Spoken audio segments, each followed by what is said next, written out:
Assalamu alaikum class, this is physics class chapter number 9 transfer of heat, and this is your lecture number 2 and I am your physics teacher Miss Rida Khan.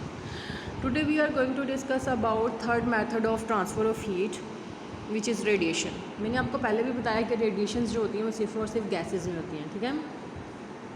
Radiation is the mode of transfer of heat from one place to another place in the form of waves. मतलब इसमें radiations जो हैं, radiations में heat एक point से दूसरे point में transfer होती है, लेकिन इन द फॉर्म ऑफ वेव्स. वो हमारे पास वेव्स कौन सी होती हैं? इलेक्ट्रोमैग्नेटिक वेव्स, ठीक है.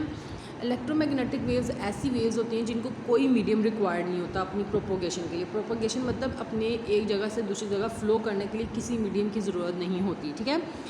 तो रेडिएशंस जो हैं आपके mode of transfer of heat है, जो हीट को एक जगह से दूसरी जगह ट्रांसफ़र करती है इन द फॉर्म ऑफ वेव्स. और वो वेव्स कौन सी हैं? Electromagnetic waves. इलेक्ट्रोमैग्नेटिक वेव्स ऐसी वेव्स हैं जिनको मीडियम रिक्वायर्ड नहीं होता.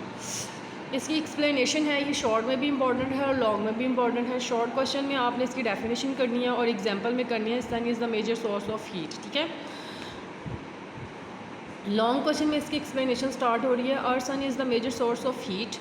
अब इसके आगे क्वेश्चन लिखा है, वो क्वेश्चन आपने नहीं करना.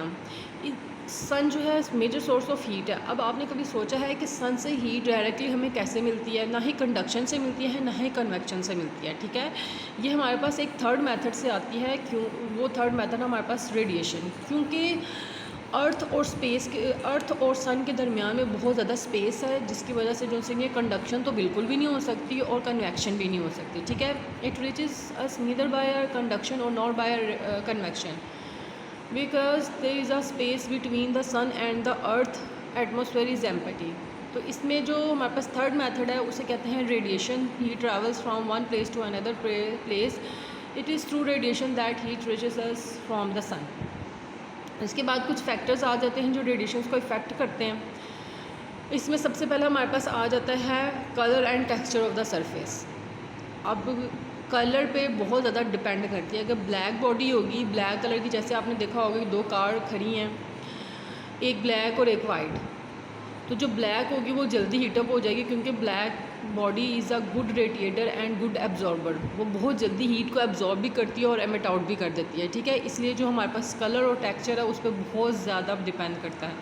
सरफेस टेम्परेचर मतलब जिस सरफेस के ऊपर टेम्परेचर फॉल करा उसके सरफेस पे डिपेंड करती है. और सरफेस एरिया, जितना ज़्यादा एरिया होगा उतनी ज़्यादा रेडिएशंस एब्जॉर्ब होंगी. तो ये कुछ फैक्टर्स थे जिन पे रेडिएशंस डिपेंड करती हैं. Okay, thank you. अल्लाह हाफिज़.